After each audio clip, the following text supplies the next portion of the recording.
नमस्कार, कान्तिपुर समाचारमा स्वागत छ। म अश्विनी सिटौला। सुरु गरौँ अहिलेका मुख्य समाचारबाट। मानव बाघ सह अस्तित्व संरक्षण हाम्रो दायित्व भन्ने नाराका साथ आज विश्व बाघ दिवस मनाइँदै। नेपालमा बाघको संख्या 355, बाघ संरक्षणमा चुनौती। उच्च शिक्षा अध्ययन गर्न विदेशी नै प्रवृत्तिले प्राविधिक शिक्षामा विद्यार्थीको आकर्षण घट्यो। क्षमताको 30% मात्र भर्ना आवेदन, पुनर्संरचना गर्न विज्ञको जोड। अफ्रिकी देश नाइजरका सेनाद्वारा जेनेरल टिचियानी राज्य प्रमुख घोषित। राष्ट्रपति मोहम्मदलाई कू मार्फत बर्खास्त। र फिफा महिला विश्वकप अन्तर्गत आज 3 खेल हुँदै। स्विडेन र इटाली बीचको खेल हुँदा फ्रान्सले ब्राजिलसँग भिड्ने। पानामा र जमैका बीचको खेल साँझ 6:15 बजे। आज 29 जुलाई विश्व बाघ दिवस। सन् 2010 देखि नेपालले पनि अन्तर्राष्ट्रिय स्तरमा बाघ दिवस मनाउँदै आएको छ। मानव बाघ सह अस्तित्व संरक्षण हाम्रो दायित्व भन्ने नाराका साथ आज बाघ दिवस मनाइँदैछ। करिब 100 वर्ष अघि विश्वमा बाघको संख्या 1 लाखको हाराहारीमा थियो। 1 दशक अघिसम्म बाघको संख्या 3200 मा सीमित भएपछि विश्वमा यसको संख्या दोब्बर बनाउने लक्ष्य सहित सन् 2010 नोभेम्बरमा रुसको सेन्ट पिटरबर्गमा भएको भेलाले निर्णय गरेको थियो। सोही अनुसार नेपालले बाघको संख्या दोब्बर बनाउन सफल भएको छ। नेपालमा बाघको संख्या 355 पुगे सँगै नेपालले सन् 2022 सम्ममा संख्या दोब्बर बनाउन गरेको संकल्प पनि पूरा गरेको हो। सबैभन्दा धेरै बाघ चितवन राष्ट्रिय निकुञ्जमा पाइएका छन्। त्यहाँ 128 वटा बाघ छन्। त्यसैगरी बर्दिया राष्ट्रिय निकुञ्जमा 125 बाघ पाइएका छन्। बाँकेमा 25, पर्सामा 41, शुक्लाफाँटामा 36 वटा बाघ पाइएका छन्। गत वर्ष मङ्सिर 19 गते सुरु भएर फागुन 28 गते बाघ गणना सम्पन्न भएको थियो। राष्ट्रिय निकुञ्ज तथा वन्यजन्तु संरक्षण ऐन 2029 मा बाघलाई संरक्षित वन्यजन्तुको सूचीमा राखिएको छ।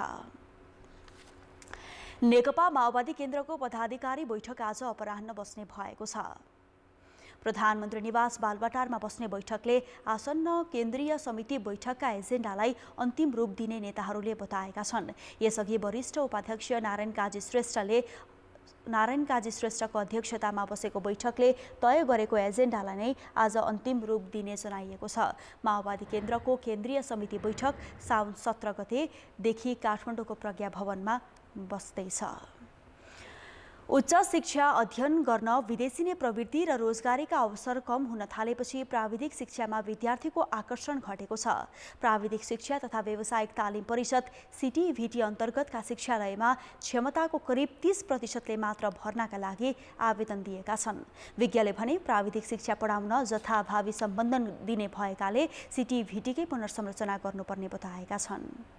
प्राविधिक शिक्षा अध्ययनका लागि कुनै बेला विद्यार्थीको चाप ठेकी नसक्नु हुने काठमाडौँको साँखु स्थित शङ्खरापुर प्राविधिक शिक्षालयलाई अहिले विद्यार्थी खोज्नुपर्ने बाध्यता छ।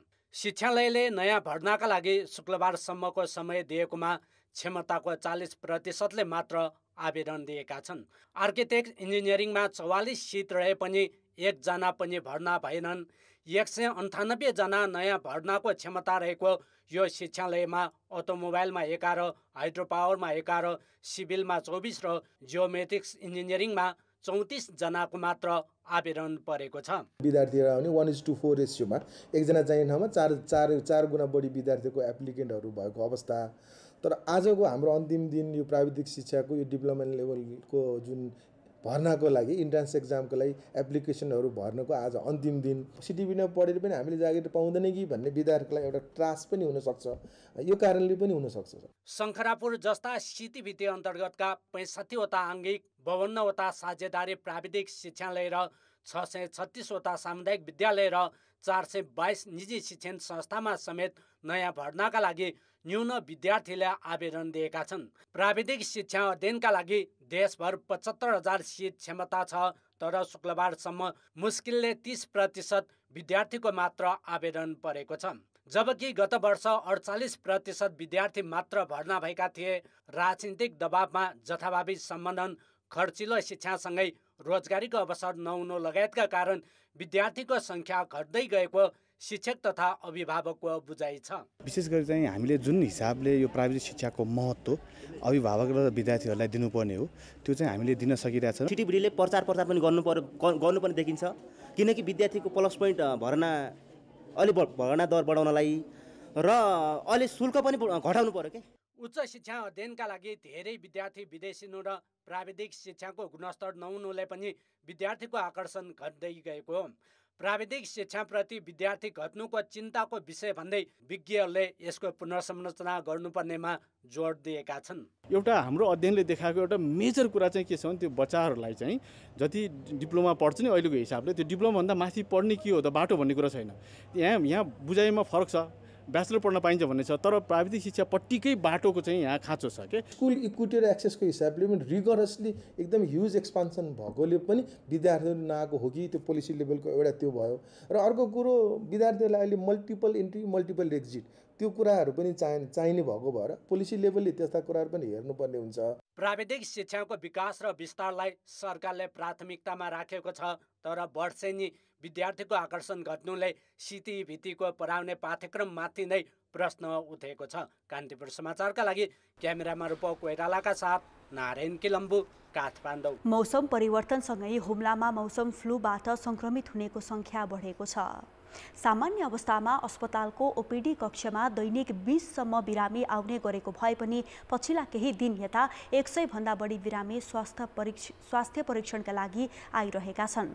वर्षा भइरहेको बेलामा लाग्ने घामका कारण सिजनल फ्लूको संक्रमण बढ्ने गरेकाले अहिले बिरामी बढेको जिल्ला अस्पताल हुम्लाका मेडिकल सुपरिन्टेन्डेन्ट डाक्टर कैलाश लामाले बताए।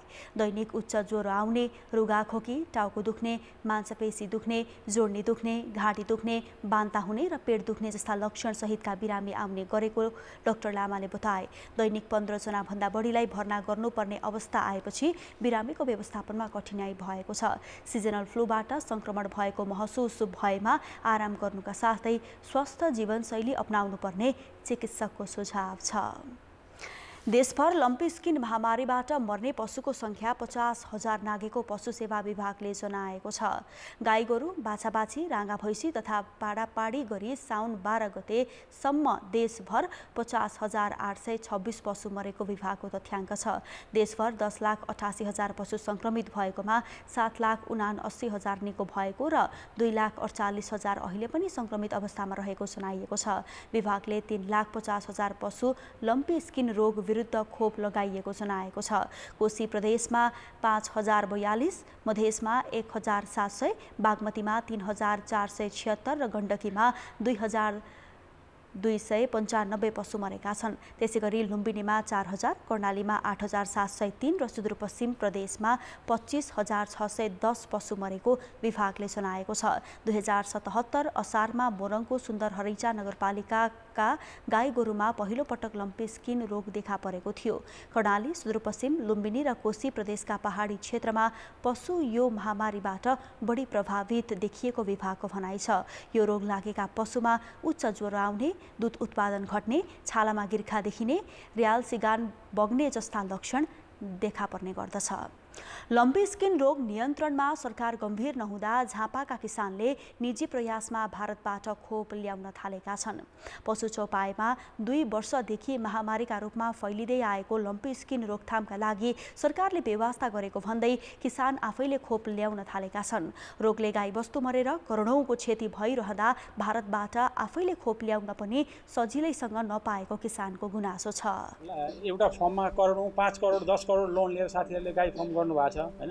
त्यसको लागि हामी आफै पहल गरेर बोर्डरबाट इलिगल पुलिससँग लुक्दै पनि ल्याएर हामीले झापा जिल्लामा चाहिँ धेरै साथीभाइहरूले हामीले भ्याक्सिनेसन गर्यौं। दिल्लीबाट भ्याक्सिन मगाएर अलिकति कति नेपाल सरकारसँग डिपेन्ड नभइकन हामीले बेलैमा ल्याएर भ्याक्सिनको लम्कीको भ्याक्सिन गर्ने बित्तिकै हामीसँग अहिलेसम्म लम्की केही एकाध फार्महरुमा थोरै मात्र क्षति गर्यो र अरु क्षति हुन पाएन।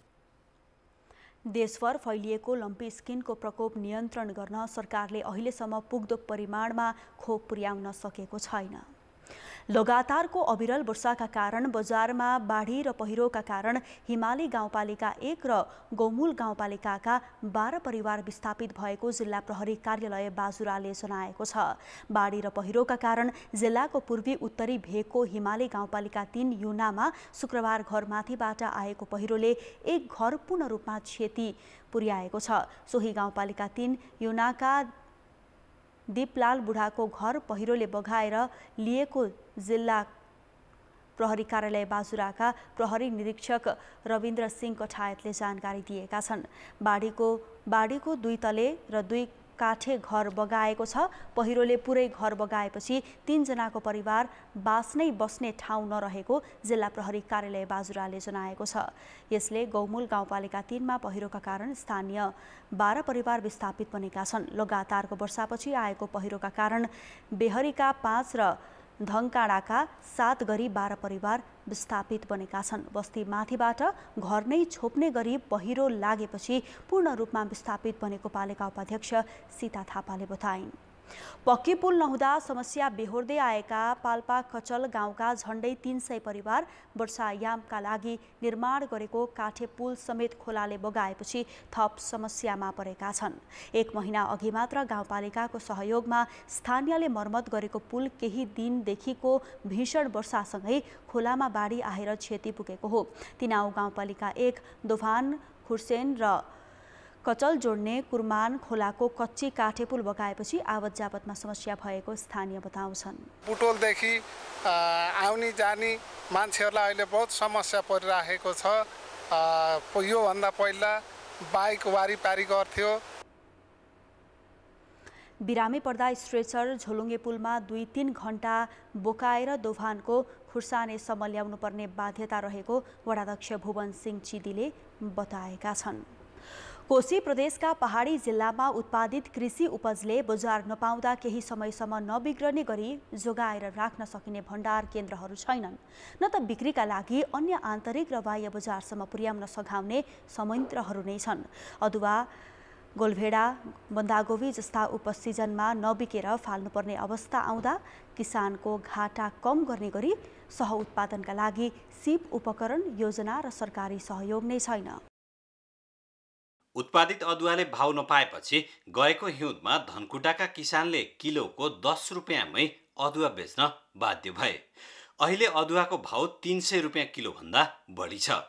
1 महिना अघिसम्म 4 रुपियाँमा पनि नबिकेको गोलभेडा अहिले किलोको 70 रुपियाँ नागेको छ। धनकुटा र तेह्रथुममा उत्पादित बन्दाकोपी प्रति किलो 5 रुपियाँमा पनि नबिकेपछि लागत नउठ्ने चिन्ताले किसानलाई पिरोलेको छ। हाम्रो 1 बोट लगाए बराबर 8 रुपियाँ खर्च भएको हुन्छ, तर हामीले बेच्दाखेरि 4 रुपियाँले पनि नबिकेको हुनाले गर्दाखेरि अब यो हाम्रो राज्यले यो हाम्रो यो किसानहरूको सबै सब्जीहरू हेरिदिनु पर्यो कि अब राज्यले नै जिम्मा लिइदिनु पर्यो। यस्तै ताल हो भने त सरकार हामी युवाहरू त अब त्यही विदेशै प्लान हुने देखिसकेका छौँ। मनकै उत्पादन भएका बेला बजार अव्यवस्थाका कारण उत्पादन लागत नै नउठ्ने गरी भाउ घट्छ, तर 2-4 साता नबित्दै भाउ आकाशिने अवस्था दोहोरिरहन्छ। बन्दाकोपी, अदुवा, गोलभेडा जस्ता कृषि उपज नबेच्दा केही समय सुरक्षित राख्न सकिन्छ, तर त्यसो गर्न सकिएन भने पनि यिनै वस्तुलाई सुकाएर धुलो बनाएर वा सस, जाम, जेली, क्यान्डी जस्ता सह उत्पादन तयार पार्न सकिन्छ। तर त्यसका लागि स्थानीय स्तरमा कुनै योजना, उपकरण र सिपको व्यवस्था छैन। राज्यले यसलाई चाहिँ केही कोल्ड स्टोरको व्यवस्थापन गरिदिने कि यसलाई चाहिँ केही अरू परिकार बनाएर चाहिँ राखेर 6 महिनासम्म पछाडि बेच्न सक्ने गरिदिने हो कि राज्यले यसमा ठुलो चासो दिनुपर्ने देखिन्छ। नभए यहाँका किसानहरू हामी सबै एकदम निर्मित भइसकेका छौँ, एकदम पीडित भइसकेका छौँ। कृषि क्षेत्रमा काम गर्न गठित तीनै तहका सरकारी निकायसँग यसका लागि कुनै योजना र चासो छैन। उत्पादित उपज बजारीकरण, भण्डारण र सह उत्पादनका सम्भावनामा काम भइरहेको छैन। उत्पादन योजना बनाएर बजारले कति लिएर जान सक्छ भन्ने आधारले नि यसलाई व्यवस्थापन गर्ने हो। यसलाई चाहिँ ठुला स्टोर बनाएर दीर्घकालीन रूपमा गर्छु भन्ने चाहिँ त्यो हुँदैन। पुरै समुदायको लागि यसरी व्यवस्थापन गर्छु भनेर चाहिँ त्यो अभ्यास चाहिँ खासै सफल हुने चाहिँ देखिँदैन। धनकुटा र तेह्रथुममा मात्रै वार्षिक करिब 6 अर्ब रुपियाँ बराबरको फलफुल र तरकारी उत्पादन हुन्छ। स्थानीय बजारमा खपत भइ नसक्ने हुँदा स्वदेशी र बाह्य बजारको खोजी अपरिहार्य देखिएको छ। त्यससँगै उपयुक्त भण्डार केन्द्र, आन्तरिक र बाह्य बजारसम्म पुर्याउने दिगो संयन्त्रको निर्माण तथा सह उत्पादनमा जाने गरी किसानको सिप र क्षमता विकास गर्नुपर्ने देखिन्छ। कान्तिपुर समाचारका लागि तेह्रथुमबाट चन्द्र कार्की र विराटनगरबाट सुशीला पाठकका साथमा विनोद घिमिरे, धनकुटा।